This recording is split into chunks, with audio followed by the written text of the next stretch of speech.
नमस्कार। मैं सुधीर श्रीवास्तव ज्योतिष अनुसंधान केंद्र में आपका स्वागत करता हूं। मित्रों, आप लोगों ने मेरे चैनल को अगर अभी तक सब्सक्राइब नहीं किया है तो जल्द सब्सक्राइब करें ताकि मेरे आने वाले नए एपिसोड और वीडियोस की सबसे पहले आपको जानकारी मिल पाए।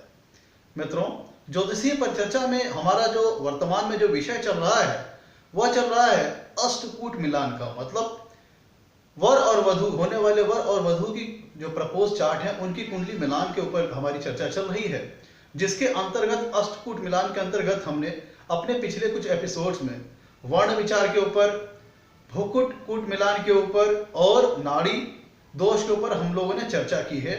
और उसी संदर्भ में आज का एपिसोड कंटिन्यू करते हुए हम गढ़ मिलान, गढ़ कूट मिलान के ऊपर चर्चा करेंगे। मतलब अष्टकूट मिलान के अंतर्गत जो गढ़ कूट मिलान होता है इसके ऊपर आज हम चर्चा करेंगे।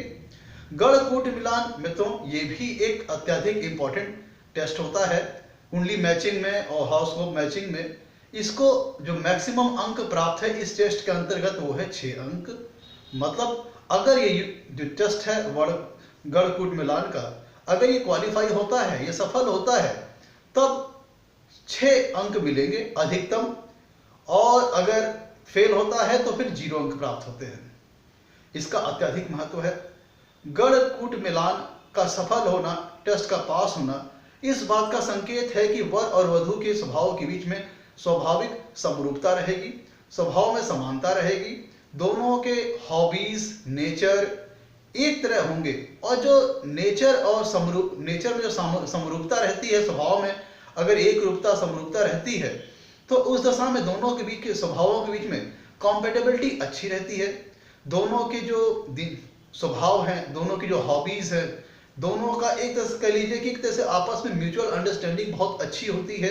अगर गढ़ कूट मिलान के जो मैक्सिमम स्कोर है वो अगर प्राप्त हो जाते हैं तो फिर वर और वधू के बीच में म्यूचुअल अंडरस्टैंडिंग बहुत अच्छी रहती है। जो उनके जो गुण दो स्वभाव है, जो इनके गुण दो स्वभाव है, लगभग एक समान होते हैं। जो उनकी हॉबीज है, जो इनकी रुचि है, जो इनकी रुचि, जो इनकी हॉबीज है, वो एक तरह होते हैं। मतलब स्वभाव में समरूपता होती है। और गढ़ कूट मिलान के अंदर मित्रों गढ़ की मैचिंग होती है तो सबसे पहले हम जान लें कि गढ़ होते कितने प्रकार के हैं। मित्रों, ज्योतिष शास्त्र के अंदर 3 प्रकार के जो गढ़ है वो 3 प्रकार के होते हैं। वो है देवतागढ़, ब्राह्मणगढ़, ध्यान दीजिएगा, देवतागढ़, मनुष्यगढ़ और राक्षसगढ़। 3 प्रकार के गढ़ होते हैं ज्योतिष शास्त्र के अंदर, देवता, मनुष्य और राक्षस। तो सब इनकी भी वरीयता क्रम डिसाइड की गई है। जो सबसे शुभ और सबसे अच्छा जो गढ़ माना गया है वो देवता, फिर उसके बाद आता है मनुष्य, फिर आता है राक्षस। और ये कैसा किया गया ये जो गढ़ का विभाजन? मित्रों, हमारे जो 27 जो नक्षत्र होते हैं इनको 9-9 के क्रम में विभाजित करके प्रत्येक गढ़ के अंतर्गत विभाजित किया गया। मतलब जो हमारे 27 नक्षत्र होते हैं उन्हें देवगढ़ के अंतर्गत और मनुष्यगढ़ के अंतर्गत और राक्षसगढ़ के अंतर्गत इन नक्षत्रों को विभाजित किया गया। प्रत्येक गढ़ के अंतर्गत 9-9 नक्षत्र आते हैं, जिसमें अगर हम देवता गढ़ की बात करें तो देवता गढ़ के अंदर अश्विनी नक्षत्र आता है, मृगशिरा नक्षत्र आता है, पुनर्वसु नक्षत्र आता है, पुष्य नक्षत्र आता है, हस्त नक्षत्र आता है, स्वाति नक्षत्र आता है, अनुराधा नक्षत्र आता है, श्रवण नक्षत्र आता है और रेवती नक्षत्र आता है। उसी क्रम में अगर हम बात करें तो मनुष्यगढ़ के अंतर्गत भरणी नक्षत्र आता है, रोहिणी नक्षत्र आता है, आद्रा नक्षत्र आता है, पूर्वा फाल्गुनी नक्षत्र आता है, उत्तरा फाल्गुनी नक्षत्र आता है, पूर्वाषाढ़ा नक्षत्र आता है, उत्तराषाढ़ा नक्षत्र आता है, पूर्वा भाद्रपद नक्षत्र आता है, उत्तरा भाद्रपद नक्षत्र आता है। 9 नक्षत्र मनुष्य गढ़ के अंतर्गत आ गए। फिर राक्षस गढ़ के अंतर्गत भी 9 नक्षत्र आ गए, कृतिका, अश्लेषा, मघा, चित्रा, विशाखा, ज्येष्ठा, मूल, धनिष्ठा और शतभिषा। मतलब जो हमारे 3 गढ़ हैं, देवतागढ़ और मनुष्यगढ़ और राक्षसगढ़, इन तीनों गढ़ के अंतर्गत जो हमारे 27 नक्षत्र हैं वो विभाजित किए गए। प्रत्येक गढ़ के अंतर्गत 9-9 नक्षत्र आए। और वो जो देवता के गढ़ के अंतर्गत कौन कौन से नक्षत्र आए उनकी सारणी यहाँ पे उपलब्ध है। मनुष्य गढ़ के अंतर्गत कौन कौन से नक्षत्र आए उनकी सारणी यहाँ पे उपलब्ध है। राक्षस गढ़ के अंतर्गत कौन कौन से नक्षत्र आए उनकी सारणी यहाँ पे उपलब्ध है। तो फिर गढ़ कूट मिलान ये हमें पता चल गया कि कौन सा नक्षत्र किस गण के अंतर्गत आता है। कौन सा नक्षत्र राक्षस गण के अंतर्गत आता है, कौन सा नक्षत्र मनुष्य गण के अंतर्गत आता है, कौन सा नक्षत्र देवता गण के अंतर्गत आता है, यहां से हमें पता चल जाएगा। अब प्रोसेस क्या है गणकूट मिलान करने का, अष्टकूट मिलान के अंतर्गत गणकूट मिलान करने का प्रोसेस क्या है। तो मित्रों इसके लिए करना क्या होता है कि हमें सबसे पहले ये देखना होगा कि वर की कुंडली में चंद्रमा किस राशि में है, किस नक्षत्र में है। पहले हमें देखना पड़ेगा वर की कुंडली में चंद्रमा किस नक्षत्र में है, इसको देख लेंगे। फिर वधु की कुंडली में देख लेंगे चंद्रमा किस नक्षत्र में है, इसको भी देख लेंगे। फिर दोनों को देखने के बाद हमें यह पता चल जाएगा वर की कुंडली में चंद्रमा जिस नक्षत्र में है वह नक्षत्र किस गण के अंतर्गत आता है, उस गण को हम एक ध्यान नोट करके रख लेंगे। फिर वधु के गण में जो वधु की जो कुंडली उसमें भी सेम प्रोसेस अप्लाई करेंगे। वधु की कुंडली में ये देखेंगे चंद्रमा जिस नक्षत्र के अंतर्गत आ रहा है वह नक्षत्र किस गण के अंतर्गत आ रहा है, मतलब वो नक्षत्र देवता गण के अंतर्गत आ रहा है या मनुष्य गण के अंतर्गत आ रहा है या राक्षस गण के अंतर्गत आ रहा है। तो यहाँ पे हम दोनों को नोट डाउन कर लेंगे। वर का नक्षत्र जिस गण के अंतर्गत आ रहा होगा उसको भी नोट डाउन कर लेंगे और वधु का नक्षत्र जिस गण के अंतर्गत आ रहा होगा उसको भी नोट डाउन कर लेंगे। अब हमें वर का भी गण पता चल गया है और वधु का भी गण पता चल गया है। अब यहाँ पे जो सिद्धांत है गणकूट मिलान के अंतर्गत वो ये है कि अगर वर का गण और वधु का गण दोनों एक है तो ये सबसे उत्तम माना गया है वैवाहिक सुख के लिए। अगर दोनों का गण अगर एक होता है तो जो मैक्सिमम अंक जो डिफाइन किया गया है गणकूट मिलान के अंतर्गत 6 अंक वो उस दशा में प्राप्त होते हैं।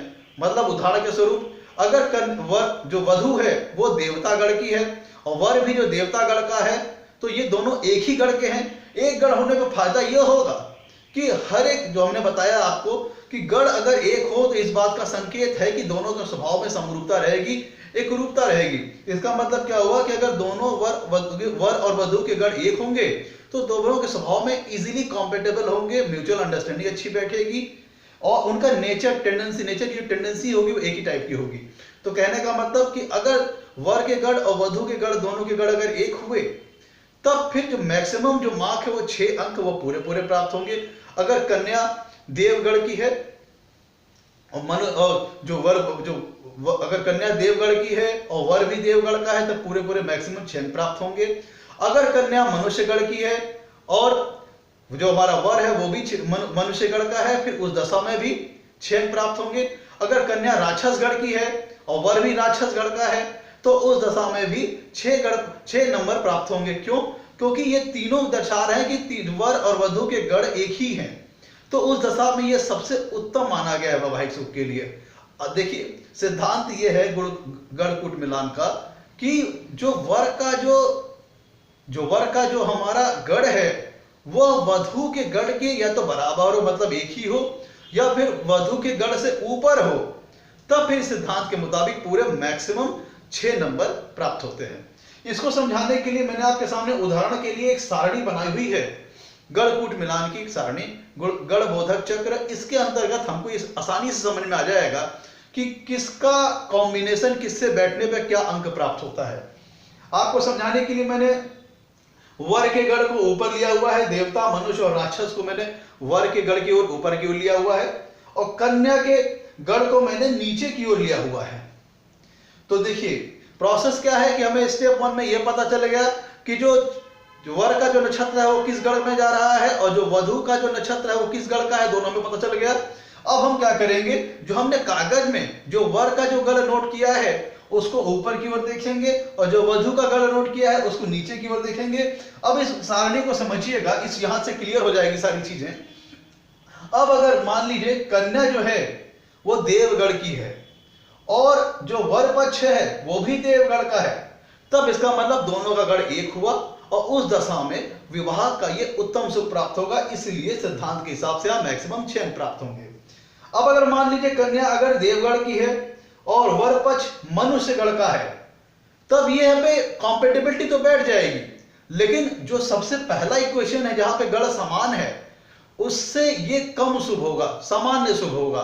तो इसलिए हमें 6 अंक के बजाय 5 अंक मिलेगा। ऐसा इसलिए क्योंकि कन्या देव है, उसका गण वर पक्ष के गण से ज्यादा श्रेष्ठ है, क्योंकि वरीयता क्रम में सबसे पहला नंबर आता है वो देवता का आता है, फिर मनुष्य का आता है, फिर राक्षस का आता है। अब इस कंडीशन में कन्या देवता है और जो वर है वो मनुष्य गण का है, मतलब जो वर का जो गढ़ है वो कन्या के गढ़ से श्रेष्ठता के क्रम में नीचे है, तो ये चल तो जाएगा। देव और मनुष्य के बीच में शादी हो सकती है, देवता और मनुष्य गढ़ के बीच में शादी हो सकती है, लेकिन अगर दोनों का गढ़ एक हो वो सबसे श्रेष्ठ है, तो ये जो है ये सामान्य रूप में उससे कम शुभ होगा। तो इसलिए यहाँ पे 6 के बजाय 5 अंक प्राप्त होंगे। अब अगर कन्या देवता गढ़ की है और लड़का राक्षस गढ़ का है, तब तो बहुत ज्यादा डिफरेंस आ गया। कन्या एकदम श्रेष्ठ गढ़ की है और लड़का सबसे निचले स्तर का जो हमारा गढ़, जो वरिता क्रम में जो गढ़ डिसाइड हुआ है उसका है, तो फिर देवता और राक्षस में नहीं बन पाएगी। क्योंकि हम लोग जानते हैं मित्रों कि हमेशा से ही देवों और असुरों के बीच में संघर्ष चलता रहा है। देवता और अगर लड़की देव है और लड़का राक्षस है, तो उस दशा में जो सामंजस्य होगा बैठने में, जो म्यूचुअल अंडरस्टैंडिंग होगी, आसानी से नहीं बैठ पाएगी और वैवाहिक जीवन में दिक्कतें आएंगी, स्वभाव में समरूपता नहीं बन पाएगी, तो जिसके चलते वैवाहिक सुख का पूर्ण आनंद नहीं मिल पाएगा। तो इसलिए यहाँ पे इस केस में 1 अंक मिलता है, क्योंकि देवता के साथ सबसे सर्वोत्तम, देवगढ़ मनुष्य के साथ ये भी चल जाएगा, लेकिन देवता का राक्षस के साथ नहीं चल पाएगा, वहां पे स्वभाव में सामंजस्य बैठ पाने में दिक्कत होगी। फिर अगर हम बात करते हैं, मान लीजिए कन्या अगर मनुष्यगढ़ की है और वर जो है वो देवगढ़ का है, तो ये अच्छा है, बहुत श्रेष्ठ है। क्यों? क्योंकि जो वर पक्ष का जो गढ़ है वो वधु पक्ष के गढ़ से ज्यादा श्रेष्ठ है, वरीयता क्रम में ज्यादा ऊपर है, क्योंकि जो कन्या है वो मनुष्यगढ़ की है और जो वर है वो देवगढ़ का है। इसका मतलब जो वर का जो गढ़ है वो कन्या के गढ़ से ज्यादा श्रेष्ठ है वरीयता क्रम में, तो यहाँ पे सिद्धांत क्वालिफाई होता है और पूरा मैक्सिमम 6 मार्क्स मिलते हैं। अब अगर कन्या मनुष्यगढ़ की है और वर पक्ष भी मनुष्यगढ़ का है, तो मैंने बताया आपको अगर वर पक्ष और वधु पक्ष दोनों एक ही गढ़ के होते हैं तो ये सबसे श्रेष्ठ है। तो ये देखिए यहाँ पे भी मैक्सिमम 6 अंक प्राप्त होते हैं। अब अगर कन्या मनुष्यगढ़ की है और वर जो है राक्षसगढ़ का है, तो ये अशुभ होगा, ये इस केस में गढ़ कूट मिलान फेल हो जाएगा, वहां पे 0 अंक प्राप्त होगा। मतलब देवता की भी राक्षस से नहीं निभ पाएगी और मनुष्य की भी राक्षस से नहीं निभ पाएगी, तो उस दशा में यहाँ पे 0 अंक प्राप्त होगा। अब अगर कन्या राक्षसगढ़ की है तो ना उसकी देवता से बनेगी, मान लीजिए कन्या अगर राक्षसगढ़ की है और वर जो है हमारा वो देवगढ़ का है, तो मैंने बताया आपको देवता और राक्षस की नहीं निभ पाएगी, इसलिए यहाँ पे 0 अंक मिला। ये अशुभ है क्योंकि राक्षस का किसी अन्य गढ़ के साथ नहीं बैठ पाता है, क्योंकि वो देवता का देवता से चल जाएगा, देवता गढ़ का देवता गढ़ से मैच बैठ जाएगा, देवता गढ़ का मनुष्य के साथ मैच बैठ जाएगा, लेकिन देवता का राक्षस से नहीं बैठ पाता, इसलिए यहाँ पे 0 अंक प्राप्त हुआ, यह अशुभ माना गया है। फिर अगर कन्या राक्षसगढ़ की है और लड़का मनुष्यगढ़ का है, तो मनुष्य राक्षस में भी नहीं बन पाएगी, इसलिए ये भी अशुभ माना गया, इसलिए यहां भी ये टेस्ट फेल होता है, 0 अंक प्राप्त होता है। अब मान लीजिए कन्या अगर राक्षस की है और लड़का भी राक्षसगढ़ का है, तो मैंने आपको बताया सिद्धांत के हिसाब से कि अगर वर पक्ष का गढ़ और वधु पक्ष का गढ़ अगर दोनों एक होता है तो ये विवाह के लिए अत्यंत श्रेष्ठ है, क्योंकि उस दशा में दोनों के बीच में स्वभाव में म्यूचुअल अंडरस्टैंडिंग बहुत अच्छी बैठेगी, उनकी नेचर की टेंडेंसीज बहुत अच्छी बैठेगी, उनके सोचने समझने का तरीका एक जैसा होगा, उनके शौक एक तरह होंगे, हॉबीज एक तरह होंगे। तो उस दशा में जब कन्या का भी राक्षसगढ़ है और वरपक्ष का भी राक्षसगढ़ है, तो यहाँ पे भी सिद्धांत क्वालिफाई हो जाएगा और मैक्सिमम 6 अंक प्राप्त होंगे।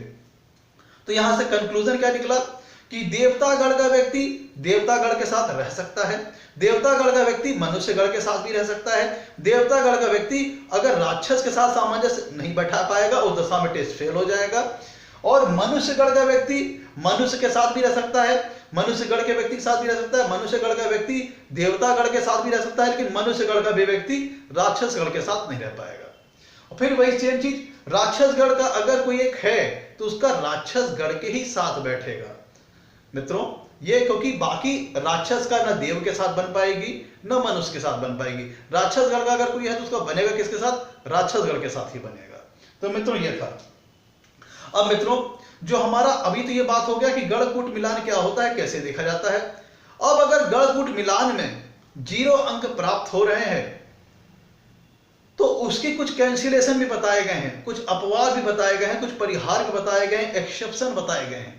वो क्या है उसको समझ लेते हैं कि मान लीजिए कि वर और वधु के गढ़कूट मिलान में 0 अंक प्राप्त हो रहा है, पर जो वर की जो चंद्र राशि है और जो वधु की चंद्र राशि है, दोनों राशि के स्वामियों के बीच में अगर परस्पर मित्रता है, तो अगर गणकूट मिलान में 0 अंक प्राप्त हो रहा है, गणकूट मिलान फेल हो रहा है, लेकिन वर के भी राशि चंद्र राशि के स्वामी और वधु के भी चंद्र राशि के स्वामी अगर मित्र हैं आपस में, तो उनके बीच में इस गणकूट मिलान के दोष का जो दोष होता है, इसका परिहार हो जाएगा, कैंसिलेशन हो जाएगा और शादी उस दशा में की जा सकती है।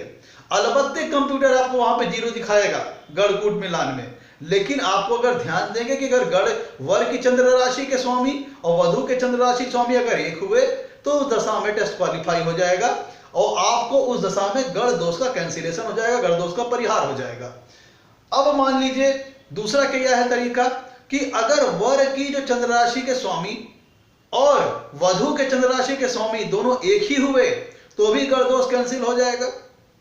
उस दशा में भी अगर गणकूट मिलान में 0 अंक प्राप्त हो रहा है, गण दोष उत्पन्न हो रहा है, तो भी गण दोष का जो हमारा जो गण दोष का जो कैंसिलेशन है वो हो जाएगा, गण दोष का परिहार हो जाएगा। तो उस दशा में कंप्यूटर भले आपको 0 दिखाएगा, लेकिन हमें ये देखना होगा कि अगर वर की चंद्र राशि के स्वामी एक ही ग्रह हैं और वधु के चंद्र राशि के स्वामी भी एक ही ग्रह हैं, तो गण दोष का परिहार हो जाएगा, कैंसिलेशन हो जाएगा। अगर वर पक्ष की चंद्र राशि और वधु पक्ष की चंद्र राशि एक ही हुई, अगर वर पक्ष की चंद्र राशि और वधु पक्ष की चंद्र राशि दोनों एक ही हुई, तो भी गण दोष का परिहार हो जाएगा, कैंसिलेशन हो जाएगा। अब मित्रों, चौथा बहुत से विद्वानों का मानना है, जो हम चौथे पॉइंट पर अगर बात करें, हाँ चौथे पॉइंट पर अगर हम बात करते हैं कि हमको चलिए यहाँ पे लग्न कुंडली पे इनका कुछ परिहार नहीं मिल पाया, तो हम नवांश कुंडली भी देखेंगे। कैसे देखेंगे कि जो वर पक्ष का जो चंद्रमा जिस नवांश में स्थित है नवांशा चार्ट में, और वधु पक्ष का चंद्रमा जिस नवांश में स्थित है नवांशा चार्ट में, दोनों वर का जो चंद्रमा जिस नवांश में स्थित है उसका नवांशाधिपति और वधु का चंद्रमा जिस नवांश में स्थित है उसका नवांशाधिपति, अगर दोनों में वर के जो चंद्रमा के जो नवांशाधिपति हो, वधु के चंद्रमा के जो नवांशाधिपति हैं, दोनों में आपस में अगर परस्पर मित्रता होगी, तो भी गण दोष कैंसिल हो जाएगा। या फिर वर का भी चंद्रमा जिस नवांश में है उसी, और वधु का चंद्रमा भी अगर उसी नवांश में हो, मतलब कि अगर वर का जो चंद्रमा है, वर का जो चंद्रमा है वह जिस नवांश में स्थित हो, वधु का चंद्रमा वधु पक्ष का चंद्रमा भी उसी नवांश में अगर स्थित है, मतलब वर पक्ष का चंद्रमा भी नवांश में एक ही राशि में है और वधु पक्ष का चंद्रमा भी नवांश में एक ही राशि में है, तो भी गण दोष का कैंसिलेशन हो जाएगा, परिहार हो जाएगा। और मित्रों, कुछ विद्वानों का यह भी मत है, बहुत से विद्वानों का मत है कि अगर हमारा वश्य टेस्ट क्वालिफाई हो रहा है, तारा टेस्ट क्वालिफाई हो रहा है पूरी तरह से, योनि टेस्ट क्वालिफाई हो रहा है पूरी तरह से, ग्रह मैत्री टेस्ट क्वालिफाई हो रहा है पूरी तरह से, भकुट गुण मिलान टेस्ट भी क्वालिफाई हो रहा है पूरी तरह से, अगर ये पांचों टेस्ट क्वालिफाई हो रहे हैं पूरी तरह से, तो अगर उस दशा में गणकूट मिलान में हमें 0 अंक प्राप्त हो रहा है, गण दोष उत्पन्न हो रहा है, तो उस दशा में भी उसका परिहार समझना चाहिए और विवाह किया जा सकता है। क्या मतलब? वश्य टेस्ट शुद्धि हो रही है पूरी तरह से, योनि टेस्ट की भी शुद्धि हो रही है, तारा टेस्ट की भी शुद्धि हो रही है, और ग्रह मैत्री टेस्ट की भी और भकुट टेस्ट की भी अगर शुद्धि हो रही है, क्वालिफाई हो रहा है, पूरा अंक पूरे अंक मिल जा रहे हैं, तो उस दशा में भी अगर गणकूट मिलान में 0 अंक प्राप्त हो रहा है, गण दोष उत्पन्न हो रहा है, तो भी उस दशा में उसका परिहार समझना चाहिए और ऐसे दशा में शादी की जा सकती है। मित्रों, आज का टॉपिक था हमारा गणकूट मिलान। मित्रों, अष्टकूट मिलान के अंतर्गत आज हम लोगों ने गणकूट मिलान के ऊपर चर्चा की और इसी से संबंधित आगे भी नेक्स्ट वीडियोस हमारे कुछ आएंगे। मित्रों, आपसे कहना है मेरे वीडियो को लाइक करें, मेरे चैनल को सब्सक्राइब करें। आपके लाइक्स और सब्सक्रिप्शन हमें मोटिवेशन प्रदान करते हैं, प्रेरित करते हैं, उत्साहित करते हैं, ताकि हम आगे और भी अच्छे वीडियो बना सके और आपके सामने प्रस्तुत कर सके। आज के लिए इतना ही मित्रों, धन्यवाद।